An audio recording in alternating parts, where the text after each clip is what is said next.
শেষ যে দুইটা আলোচনা আমরা শুনেছি তা ছিল অসাধারণ অনুপ্রেরণার। আজ আমি সেরকম কোনো বক্তব্য পেশ করতে যাচ্ছি না।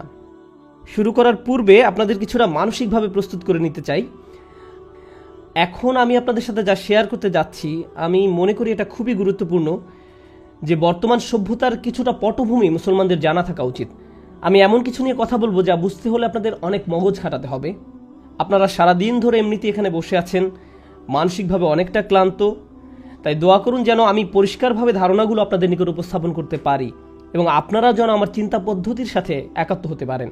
যে কারণে আমি ভূমিকা দিচ্ছি তা হলো, যখন আপনাদের কোনো প্রশ্ন জিজ্ঞেস করব, এভাবে আমি শিক্ষা দিয়ে থাকি, আমি শুধু প্রশ্ন করার নিমিত্তে কোনো প্রশ্ন করি না। যখন আমি কোনো কিছু জানতে চাইব, আশা করি আপনারা জোর আওয়াজে তার জবাব দিবেন। এর ফলে আমি বুঝতে পারবো যে আপনারা জীবিত আছেন। একমাত্র এভাবেই আমি বুঝতে পারবো যে আপনারা এখনো নিঃশ্বাস নিচ্ছেন।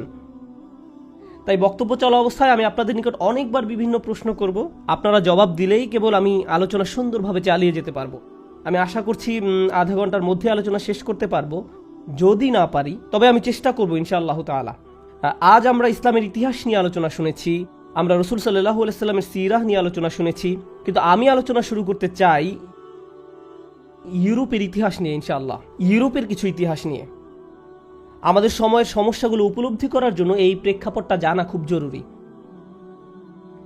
আমি আপনাদের সেই সময় ইউরোপে নিয়ে যাচ্ছি যখন চার্চের কর্তৃত্বের বিরুদ্ধে একটা বিদ্রোহ দেখা দিয়েছিল। আপনারা যদি এটা না জেনে থাকেন, তার সারমর্ম হলো তখনকার ইউরোপ ছিল একটি ধর্মীয় সমাজ, আর সমাজের উপর চার্চের ছিল ব্যাপক কর্তৃত্ব। সে সময়ের চার্চ নিষ্ঠুর নিপীড়নমূলক নীতি গ্রহণ করেছিল। পোপের কথাকে এক কথায় সৃষ্টিকর্তার কথার সমান মূল্য দেয়া হতো। কেউ পোপের কথার সাথে দ্বিমত পোষণ করলে তাকে আমাদের ভাষায় মুরতাদ ঘোষণা করা হতো, ধর্ম থেকে তাকে বের করে দেয়া হতো এবং হত্যা করা হতো।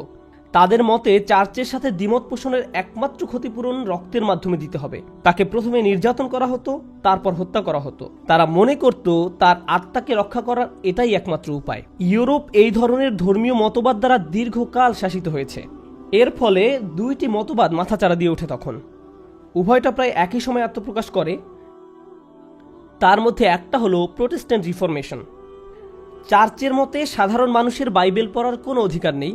তারা নিজে নিজে বাইবেল পড়তে পারবে না। চার্চের অথরিটি বা পোপের নিয়োগকৃতরাই কেবল বাইবেল পড়তে পারবে এবং এর ব্যাখ্যাও তারাই করবে। তাদের ব্যাখ্যার বিপরীতে কোনো ভিন্ন মত পোষণ করা যাবে না। কিন্তু প্রোটেস্ট্যান্ট আন্দোলন এসে ঘোষণা দিল, না, প্রত্যেক খ্রিস্টানের বাইবেল পড়ার অধিকার থাকতে হবে। নিজেদের জন্য পড়বে, নিজেরা নিজেদের জন্য এর থেকে অর্থ খুঁজে নেবে, এর জন্য আমাদের চার্চের দরকার নেই। এভাবে চার্চের কর্তৃত্বের বিরুদ্ধে আন্দোলন শুরু হলো। সংক্ষেপে এটাই প্রোটেস্ট্যান্ট মুভমেন্ট। এই ব্যাখ্যাকে বলা যেতে পারে ক্লাস 7-8-এর ছাত্রছাত্রীদের উপযোগী ব্যাখ্যা। সে সময় আরেকটা মুভমেন্টের আত্মপ্রকাশ ঘটে। এই আন্দোলনটি ছিল আরো বেশি শক্তিশালী, আর দুইটি আন্দোলন পরস্পর সম্পর্কযুক্ত। তো দ্বিতীয় আন্দোলনকারীরা বলতে লাগলো, চার্চ এতদিন ধরে যে মতবাদ প্রচার করে আসছে, বৈজ্ঞানিক দৃষ্টিতে তা যৌক্তিক নয়। চার্চের এই মানুষগুলো দর্শনের বই পড়েছে, বিজ্ঞানের বই পড়েছে, যা কিছু তাদের মতবাদের সাথে মিল রাখে না। যেমন বাইবেলের মতে পৃথিবী হলো মহাবিশ্বের কেন্দ্র। কিভাবে আমরা এটা মেনে নিব যেখানে বৈজ্ঞানিক আবিষ্কার এই মতের সাথে সাংঘর্ষিক? আমরা এই বিশ্বাস মেনে নিতে পারি না। এর ফলে চার্চ বৈজ্ঞানিক অনুসন্ধানকে কুফর বা ধর্মদ্রোহিতা হিসাবে ঘোষণা করলো এবং এজন্য তারা লাইব্রেরির পর লাইব্রেরি পুড়িয়ে ফেললো, বৈজ্ঞানিকদের হত্যা করেছিল, দার্শনিকদের মেরে ফেলেছিল, যে বিষয়গুলো মূলত ফরাসি বিপ্লবের একটা প্রেরণা জুগিয়েছিল। খ্রিস্টান মতবাদের দুইটা দিক, প্রথমত এটা নিপীড়নমূলক, দ্বিতীয়ত এটা অযৌক্তিক। এভাবে দুই দিক থেকে চার্চ বিদ্রোহের শিকার হয়, ধর্মীয় দিক থেকে প্রোটেস্ট্যান্ট মুভমেন্ট দ্বারা এবং বৈজ্ঞানিক দিক থেকে সেকুলার আন্দোলন দ্বারা, যা চার্চের কর্তৃত্বকে একেবারে দুরূহিত করে দেয়। তো এখন ইউরোপ জুড়ে এই বৈপ্লবিক আন্দোলন চলছিল, আর এই আন্দোলন ছিল পৃথিবীর ইতিহাসে অন্যতম রক্তক্ষয়ী এক আন্দোলন। যখন এই বিপ্লব ঘটে গেল, হঠাৎ করেই পুরো ইউরোপ একটি মুক্ত চিন্তার সমাজে পরিণত হলো।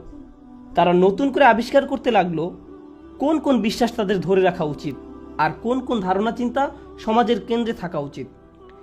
এটা নবচিন্তা চেতনার একটা মুক্ত বাজারে পরিণত হলো। এই সময় কয়েকটি দর্শনের আত্মপ্রকাশ ঘটে। মূলত প্রথম দিকে সেরা সেরা বিজ্ঞানীদের অনেকেই ছিলেন নামকরা দার্শনিক। সুতরাং তাদের নিকট দর্শন এবং বিজ্ঞান একসাথে সম্পর্কযুক্ত ছিল। আর ধারণা চিন্তার এই মুক্ত বাজারে শুধু একটি নয়, অনেকগুলো দর্শন একে অন্যের সাথে সংঘর্ষে লিপ্ত হলো। কিন্তু আমি চাই আপনারা এই বিষয়টা মনোযোগ দিয়ে শুনবেন। কিন্তু একটা কমন চিন্তা অন্য সবার চিন্তার উপরে প্রভাব বিস্তার করছিল। যদিও এই চিন্তার ছোটখাটো ভিন্ন পাঠও রয়েছে, তবু বলা চলে একটি চিন্তা শেষ পর্যন্ত বর্তমান থেকে যায়। আর এটি শুধু ইউরোপে সীমাবদ্ধ থাকেনি, এই চিন্তাটি সারা দুনিয়ায় ছড়িয়ে পড়ে। আজ আমরা যে বিশ্বে বসবাস করছি তা আসলে সেই মতবাদ বা সেই ধারণাগুলোর প্রতিক্রিয়ার ফল। তাই আমি প্রথমে সেই ধারণাগুলো সংক্ষেপে ব্যাখ্যা করতে চাই, তারপর সূরাতুল কিয়ামা থেকে কিছু বিষয় উপস্থাপন করব, সূরা কিয়ামার প্রথম দিকের কয়েকটি আয়াত। কিন্তু তার পূর্বে একটা দৃশ্যপট তৈরি করে নিতে চাই। তো প্রাক আধুনিক যুগের প্রায় সকল সমাজ ব্যাপকভাবে ধর্ম দ্বারা প্রভাবিত ছিল, যে কোনো ধর্ম দ্বারাই হোক না কেন। হিন্দু ধর্ম হতে পারে, বৌদ্ধ ধর্ম বা ইসলাম ধর্ম। অধিকাংশ সমাজ কোনো না কোনো একটি ধর্মীয় মতবাদ দ্বারা প্রভাবিত ছিল। ধর্মীয় সমাজে ধর্মশিক্ষা হলো সবচেয়ে গুরুত্বপূর্ণ বিষয়, বিজ্ঞান বা ব্যবসা শিক্ষা নয়। ধর্মীয় নেতা হতে পারা ছিল সবচেয়ে প্রেস্টিজিয়াস। তাই প্রাক আধুনিক যুগের যাজক, পুরোহিত, ইমাম, আলেম বা হিন্দুদের আধ্যাত্মিক গাইড যাই হোক না কেন, এই মানুষরা ছিলেন সমাজের সবচেয়ে গুরুত্বপূর্ণ ব্যক্তি।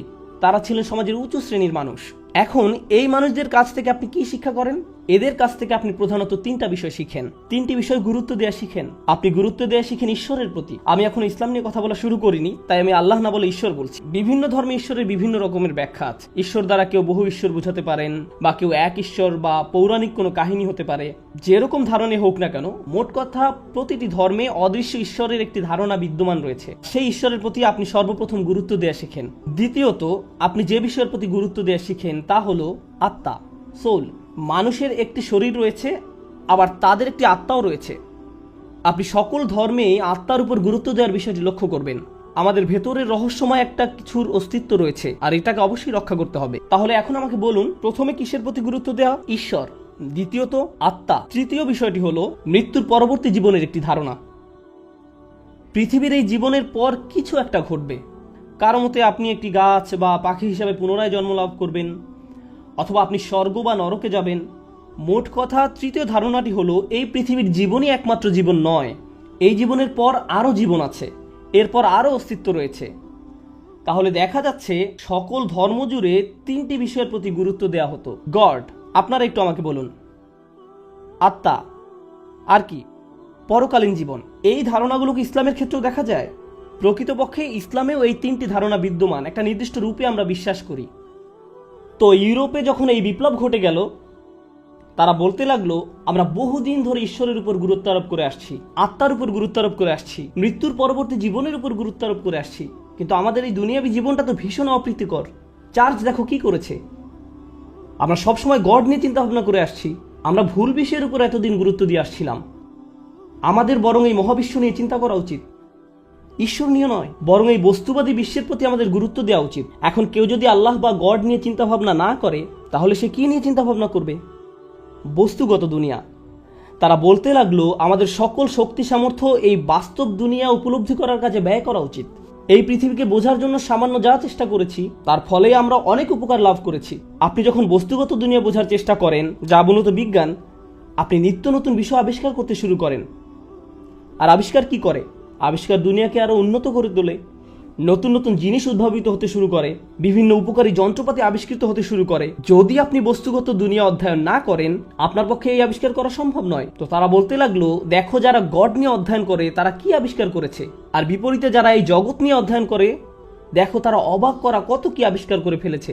স্থাপত্য শিল্পে আমাদের অগ্রগতি দেখো। তাই আমাদের সকল শক্তি সামর্থ্য ঈশ্বর বোঝার জন্য ব্যয় না করে এই বস্তুগত দুনিয়া বোঝার কাজে ব্যয় করা উচিত। দ্বিতীয় কোন বিষয়ের প্রতি গুরুত্ব দেওয়া হতো? আপনাদেরকে আবার জিজ্ঞেস করছি, আত্মার প্রতি। তারা বলতে লাগলো আত্মা আবার কি? কেউ কি কখনো এটা দেখেছে? কেউ কি জানে এর অবস্থান কোথায়? আমরা আত্মা নিয়ে চিন্তিত, কিন্তু পৃথিবীতে কত রকমের রোগ বালাই রয়েছে সেই ব্যাপারটা কে দেখবে?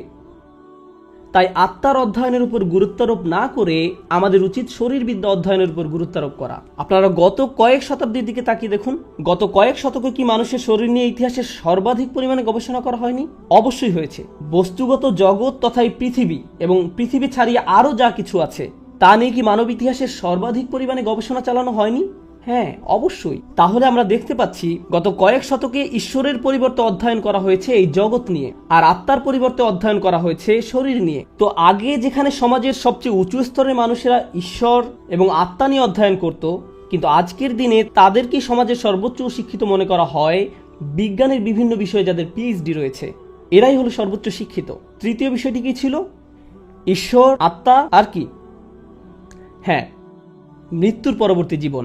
স্বর্গের জীবন অতি চমৎকার হবে, এখানে কষ্ট ভোগ করো কিন্তু স্বর্গে গিয়ে আরামে থাকবে। এ সম্পর্কে ইউরোপিয়ানরা কি বলে? তারা বলে আমরা এসব শুনতে শুনতে ক্লান্ত। মৃত্যুর পর আরেকটা জীবন আছে কি না আমি জানি না, কিন্তু আমাদেরকে এই পৃথিবীর জীবনের উপর গুরুত্ব আরোপ করতে হবে। চলো চেষ্টা করে দেখি যদি আমরা এই পৃথিবীর জীবনটাকে উন্নত করতে পারি। চলো রাষ্ট্রবিজ্ঞান নিয়ে গবেষণা করি, সমাজবিজ্ঞান নিয়ে গবেষণা করি, নৃবিদ্যা নিয়ে গবেষণা করি, গণযোগাযোগ নিয়ে গবেষণা করি। চলো আমাদের জীবনকে উন্নত করার লক্ষ্যে মানবিক জ্ঞানের এই সমস্ত ক্ষেত্রগুলো নিয়ে চিন্তা গবেষণা করি, যেন আমরা নিজেদের ভালোভাবে শাসন করতে পারি, উন্নত জীবনযাপন করতে পারি। তো প্রসঙ্গক্রমে তারা যত বেশি এসব বিষয় নিয়ে পড়াশোনা করতে লাগলো, যেমন তারা যত বেশি নগর উন্নয়ন নিয়ে পড়তে লাগলো, তারা যত বেশি রাষ্ট্রবিজ্ঞান নিয়ে অধ্যয়ন করতে লাগলো, সমাজবিজ্ঞান নিয়ে অধ্যয়ন করতে লাগলো, যত বেশি সাইকোলজি নিয়ে পড়তে লাগলো, এর ফলে ইউরোপে কি কোনো ইতিবাচক প্রভাব পরিলক্ষিত হয়েছে? ইতিবাচক পরিবর্তন হয়েছে। হ্যাঁ, চারিদিকে রাস্তাঘাট তৈরি হতে লাগলো, দালান কোঠা নির্মিত হতে লাগলো, ব্যবসার সম্প্রসারণ হতে লাগলো, নিত্য নতুন বিষয় আবিষ্কৃত হতে শুরু করলো। প্রকৃতপক্ষে যুক্তরাষ্ট্রের পূর্বে কারা পৃথিবীতে নেতৃত্ব দিয়েছিল? সবাই কার মতো হতে চাইতো? এটা ছিল ইউরোপ। স্পষ্টত তারা এই ধারণাগুলো নিজেদের মাঝে সীমাবদ্ধ রাখেনি। তারা তাদের লোভী স্বার্থ সিদ্ধির জন্য চেয়েছিল এই ধারণাগুলো সারা বিশ্বে ছড়িয়ে পড়ুক।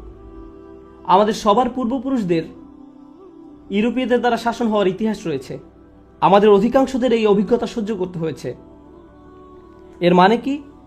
এর মানে হলো আমাদের পূর্বপুরুষদের সরাসরি এক ধরনের ইউরোপীয় শিক্ষা ব্যবস্থার অধীনে শিক্ষা গ্রহণ করতে হয়েছিল।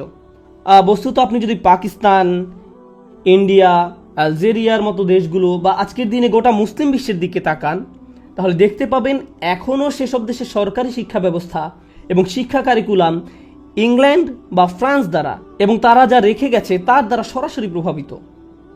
এখনও সেই প্রভাব বিদ্যমান, সেই প্রভাব এখনও দূরীভূত হয়নি।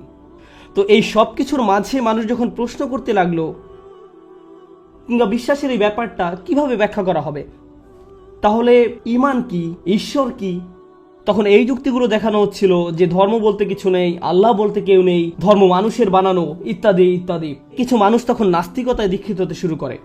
এই বছর আমার সুইজারল্যান্ড ঘুরে আসার একটা সুযোগ হয়েছিল, যেটা খুবই রক্ষণাত্মক একটা সমাজ। তারা তাদের 400-500 বছরের পুরনো চার্চগুলো রক্ষা করার ব্যাপারে খুবই সচেতন, কিন্তু কেউ সেই চার্চগুলোতে যায় না। গির্জার বিল্ডিংগুলো সংরক্ষিত আছে। অর্থাৎ তারা ইতিহাস ভালোবাসে, কিন্তু ধর্মের সাথে এখন তাদের কোনো সম্পর্ক নেই। আমি আসলে কিছু মানুষকে জিজ্ঞেস করেছিলাম, আপনি কি ধর্মে বিশ্বাস করেন? তারা উত্তরে বলে না, যদিও তারা এখনো চার্চের ঘন্টা বাজার শব্দ শুনতে পায়। কারণ তারা শুধু ইতিহাস সংরক্ষণ করতে চায়, তাই এটা এখন শুধুমাত্র অসার ইতিহাস। আমি আপনাদের আরেকটি উদাহরণ দিচ্ছি।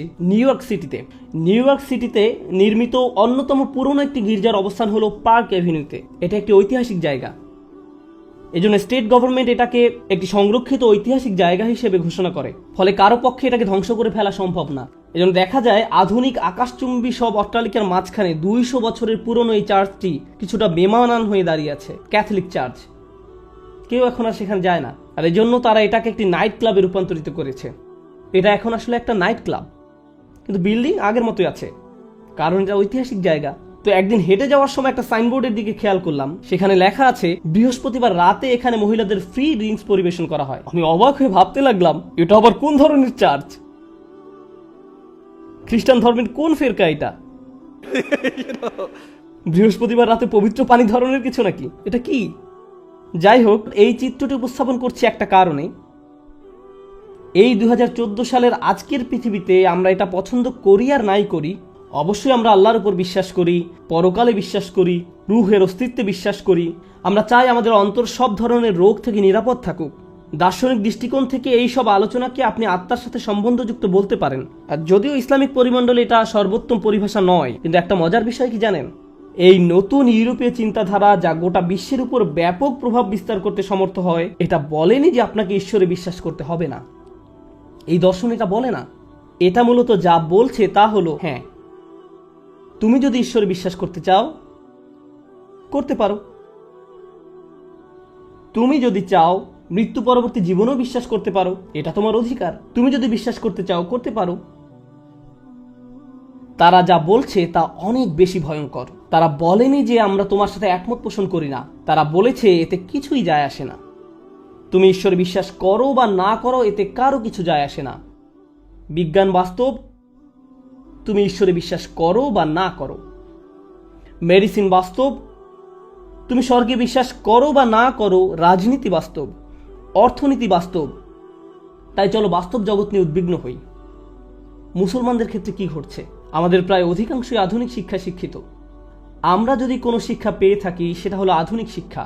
এর ফলে যদিও আমরা আল্লাহতে অবিশ্বাস না করি, পরকালকে অবিশ্বাস না করি এবং অন্তরের বিষয়টিতেও অবিশ্বাস না করি, কিন্তু বাস্তবিক অর্থে ইউরোপীয় বিপ্লব মানুষের কাছ থেকে যে ধরনের আচরণ আশা করে, আমাদের আচরণ মোটেও তার ব্যতিক্রম নয়। ব্যবহারিক দৃষ্টিকোণ থেকে বলতে গেলে তাদের আচরণ এবং আমাদের আচরণে কোনো ফারাক নেই। আমি আপনাদের কিছু বাস্তব উদাহরণ দিচ্ছি যা বিষয়টাকে আরো পরিষ্কারভাবে বুঝতে সাহায্য করবে। অনেক মুসলিম পরিবার যুক্তরাষ্ট্রে, ত্রিনিদাদে বা গায়ানাতে বসবাস করে। আমি গায়ানা বলে ফেলেছি, সরি। আচ্ছা, যাই হোক, অথবা তারা পাকিস্তান বা অন্য কোনো দেশে বাস করে। তারা তাদের সন্তানদের জন্য কি আশা করে? গড়পড়তা একটি মুসলিম পরিবার তাদের সন্তানদের জন্য কি চায়? ভালো শিক্ষা চায়। কেন তারা ভালো শিক্ষা চায়? এর ফলে তাদের সন্তান ভালোভাবে জীবনযাপন করতে পারবে। আপনার সেই সন্তান যদি বলে, হ্যাঁ আমি ভালো শিক্ষা চাই, কিন্তু সবার আগে আমি ইসলামের উপর ভালো শিক্ষা অর্জন করতে চাই, আমি ভাবছি ইসলাম সম্পর্কে কিছু জ্ঞান অর্জন করব, তখন দাড়ি এবং হিজাবওয়ালা মুসলিম পিতামাতা বিরক্ত হয়ে ওঠে। এটা শিখে তুমি কি চাকরি করবে? কিভাবে তুমি জীবনযাপন করবে? কি করে তুমি বিয়ে করবে? তোমার জীবন কিভাবে চলবে? তুমি তোমার জীবন শেষ করার বুদ্ধি করেছ। কেউ যদি কিছুটা ধার্মিক হওয়ার চেষ্টাও করে, আপনারা যারা এখানে আছেন এটা ভালো করে জানেন, এই দ্বীপে আপনারা মুসলিম সংখ্যাগরিষ্ঠ অংশ নন। আপনারা হলেন অদ্ভুত রকমের সংখ্যালঘু।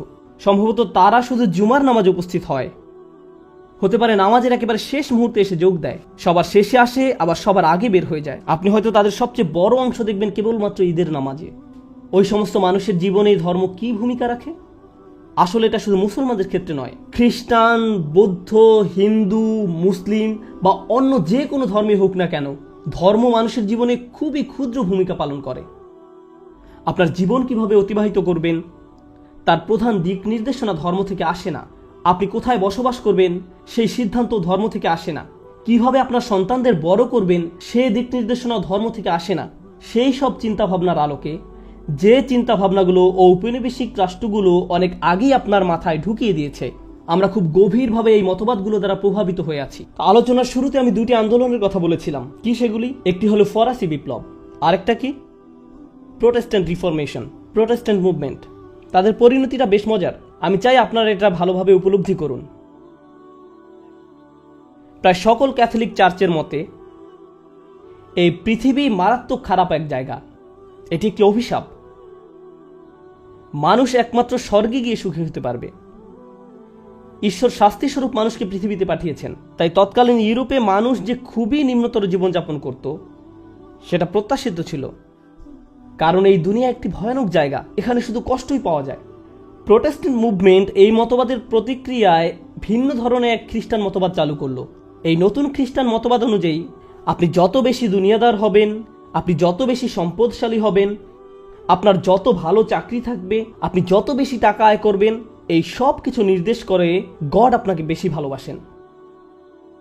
আপনি যদি অনেক ধনী হয়ে থাকেন সেটা প্রমাণ করে যে গড আপনাকে অনেক ভালোবাসেন। তাহলে দেখা যাচ্ছে দার্শনিকভাবে প্রোটেস্ট্যান্টরা সম্পূর্ণ ক্যাথলিক চার্চের বিপরীতে গিয়ে দাঁড়ালো। আপনি যদি যুক্তরাষ্ট্রের গহীন দক্ষিণাঞ্চলে যান, যেখানকার 2/3 অধিক রেডিও স্টেশন হলো খ্রিস্টান, আপনি যদি ঘণ্টাখানেক মনোযোগ দিয়ে কোনো খ্রিস্ট ধর্মপ্রচারকের কথা শোনেন, তারা এভাবে বলে, আমি চাই তুমি যেন ওই চাকরিটা পাও, কারণ জিসাস তোমার প্রমোশন চান।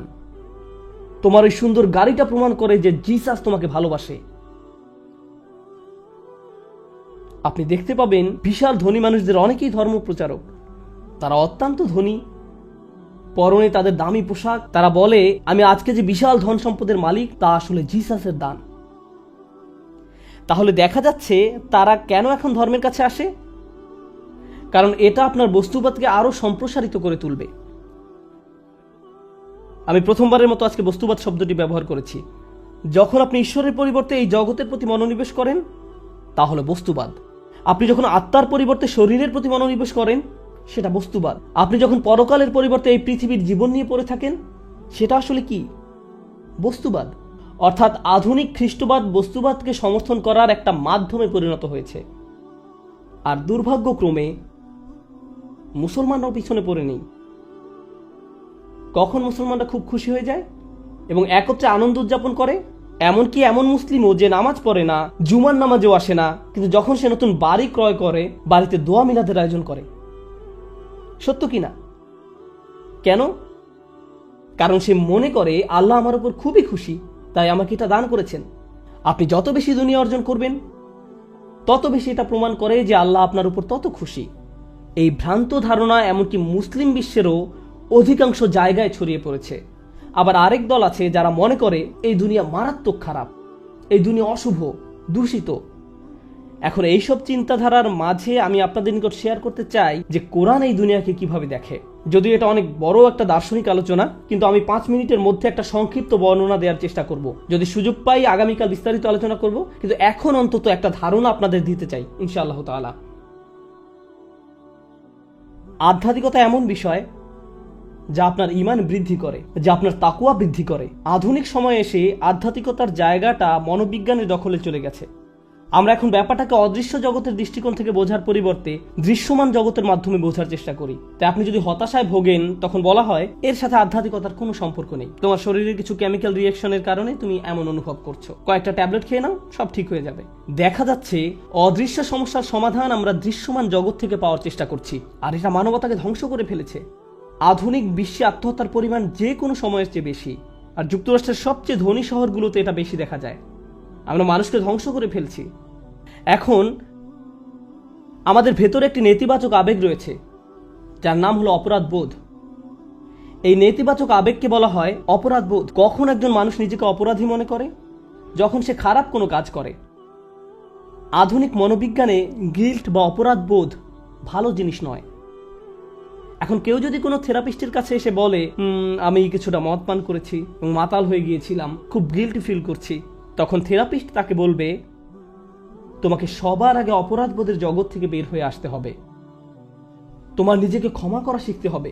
অপরাধ বোধ হলো আমাদের ভিতরে একটি ত্রুটিপূর্ণ অনুভূতি। আমাদের সবসময় সুখে অনুভব করতে হবে, সুখে অনুভব করতে হবে।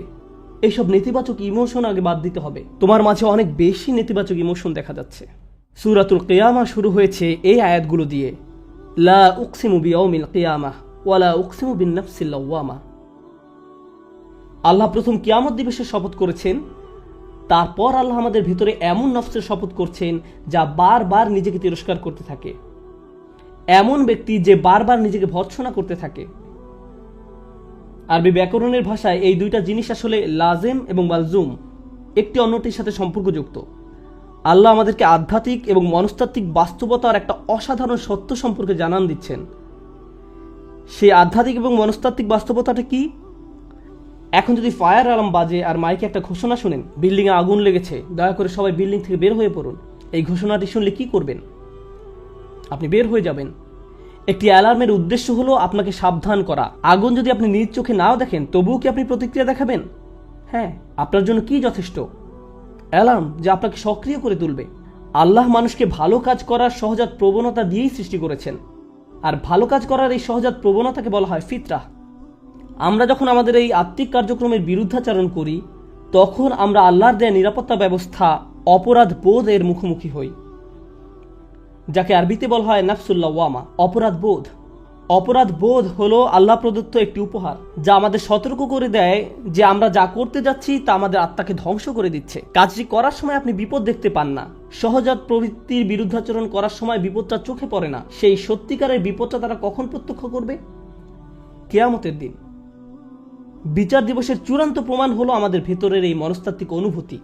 প্রতিটি অন্যায় কাজের পর মুহূর্তেই আপনার নিজেকে যে অপরাধী মনে হয়, এটা কিয়ামত দিবসের সবচেয়ে বড় প্রমাণ।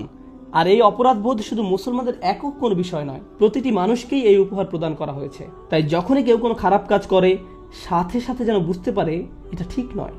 আমার মনে হচ্ছে এই কাজের জন্য আমি মহা বিপদে পড়তে যাচ্ছি। আমার ভেতরের কিছু একটা এই কাজে খুবই নারাজ।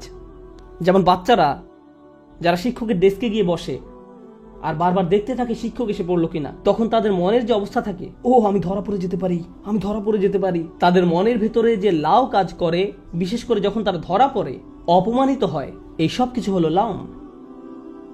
আধুনিক মনোবিজ্ঞান এই বিষয়টাকে ইতিবাচক দৃষ্টিতে ব্যাখ্যা করতে পারে না। এটা পারে না, কারণ তাদের মতে আত্মা বলতে কিছু নেই। মনোবিজ্ঞানের থিওরি এটা আপনাকে শিক্ষা দেবে না। কোনো থেরাপিস্ট আপনাকে বলবে না যে আপনাকে আপনার হৃদয়ের সুরক্ষা নিশ্চিত করতে হবে। ইসলামই একমাত্র ধর্ম, এই কোরআনই একমাত্র কিতাব, রাসূল সাল্লাল্লাহু আলাইহি সাল্লামের প্রদর্শিত পথই একমাত্র পথ, যা দৃশ্য এবং অদৃশ্য জগতের মাঝে একটা ভারসাম্য রক্ষা করে চলার কথা বলে। ক্যাথলিকরা দৃশ্য জগতের প্রয়োজনকে সম্পূর্ণ অস্বীকার করেছিল, প্রোটেস্ট্যান্টরা বস্তু জগতের মাঝে একেবারে ডুবে গিয়েছিল, আর সেকুলাররা অদৃশ্য জগৎকে সম্পূর্ণরূপে অস্বীকার করল। আমরাই একমাত্র ধর্মীয় গোষ্ঠী যারা বস্তুগত জগতের সাথে যুক্ত হই এবং এই যুক্ত হওয়ার মাধ্যমে অদৃশ্য জগতের বাস্তবতাকে আরো ভালোভাবে উপলব্ধি করি। এই বিষয়ে শুধু একটা উদাহরণ পেশ করব আমি। যখন বৌদ্ধরা ধ্যান করে তখন তারা চোখ বন্ধ করে ধ্যান করে। যখন বৌদ্ধরা ধ্যান করে তারা চোখ বন্ধ করে ধ্যান করে। আপনি দেখবেন অনেক আধ্যাত্মিক পরিমণ্ডলে মানুষ চোখ বন্ধ করে ঘন্টার পর ঘন্টা ধ্যান করে। আমরা কিভাবে নামাজ পড়ি? চোখ খোলা রেখে। আমাকে সততার সাথে বলুন তো, যদি চোখ বন্ধ করে নামাজ পড়তেন তাহলে কি মনোনিবেশ করা সহজ হতো না? সহজ হতো, কিন্তু আমরা তা করি না। আমরা আমাদের চোখ খোলা রাখি। কেন এই নিয়ম কখনো কি ভেবে দেখেছেন? এটা আসলে আমাদের ধর্মের একটা মৌলিক বিষয়। আপনি যে এই বস্তুগত পৃথিবীতে বাস করছেন, এই বাস্তবতাকে অস্বীকার না করেই অদৃশ্য আল্লাহর সাথে আপনার সংযোগ তৈরি করার কথা। এমনকি নামাজেও আমরা এই পৃথিবীর সাথে আমাদের সংযোগ সম্পূর্ণরূপে বিচ্ছিন্ন করে ফেলি না। কেন আল্লাহ রাসূল সাল্লাল্লাহু আলাইহি সাল্লাম, আল্লাহর সাথে যার সম্পর্ক ছিল সবচেয়ে সুদৃঢ়, কেন তিনি কোনো বাচ্চার কান্নার আওয়াজ শুনলে নামাজ সংক্ষিপ্ত করে ফেলতেন? তার কি নামাজে এমনভাবে হারিয়ে যাওয়ার কথা নয় যে বাচ্চার কান্না তো দূরের কথা, ভূমিকম্প হলেও তো তার টের পাওয়ার কথা নয়? যারা এই দুনিয়ার জীবন পরিত্যাগ করার মাধ্যমে অদৃশ্য জগতের সাথে সংযোগ স্থাপন করি, আমাদেরকে এই দুইটি বিষয়ের মাঝে ভারসাম্য খুঁজে পেতে হবে। এই ভারসাম্য পুনরায় প্রতিষ্ঠিত করতে হবে, শুধু আমাদের জন্য নয়, বরং গোটা মানবতার জন্য। এই ভারসাম্য না থাকার কারণেই অনেকেই ধর্মকে সম্পূর্ণরূপে অস্বীকার করলো। আবার বিপরীতে যারা ধর্ম পালন করে তারা ধর্ম পালনের ক্ষেত্রে চরম বাড়াবাড়ি করলো, কারণ আমরা আল কোরআনের মৌলিক শিক্ষা থেকে অনেক দূরে সরে পড়েছি। ওয়ালা উকসিমু বিন-নাফসিন নাওয়া, ওয়ালা উকসিমু বিন-নাফসিল লাওয়ামা। আমি জানি এগুলো দার্শনিক আলোচনা, তবু আমি চেয়েছি এই বিষয়গুলো আপনাদের সাথে আলোচনা করতে, কারণ মুসলিম হিসাবে আমাদের চিন্তাধারার মান উন্নয়ন করতে হবে। আমাদের সবার এটা করতে হবে। দায়ী বা স্কলারদের চিন্তার মান উন্নত হলে হবে না, সাধারণ মুসলমানদেরও তা করতে হবে। আজ আমি কোনো প্রশ্ন উত্তর সেশন করব না। আমি চাই আপনারা নিজেরা চিন্তা ভাবনা করুন, নিজে নিজে বিষয়গুলো আপনার মাথায় প্রসেস করা শিখুন। আমরা এখন কোথায় আছি? কোন ধরনের সংকটের মুখোমুখি? এই আধুনিকতা মসজিদের ভিতরে ঢুকে পড়েছে। একেবারে মূল থেকে ইসলামের শিক্ষাকে আমাদের পুনরুজ্জীবিত করতে হবে। আল্লাহ আযজা ওয়া জাল্লা আমাদের এমন উম্মায় পরিণত হতে সাহায্য করুন যারা দ্বীনের মূল শিক্ষায় ফিরে আসে এবং উম্মার এবং বৃহৎ পরিসরে মানবতার উন্নতি সাধনের লক্ষ্যে তা সর্বত্র ছড়িয়ে দিতে পারে। বারাকাল্লাহু লি ওয়া লাকুম। আসসালামু আলাইকুম ওয়া রাহমাতুল্লাহি ওয়া বারাকাতুহু।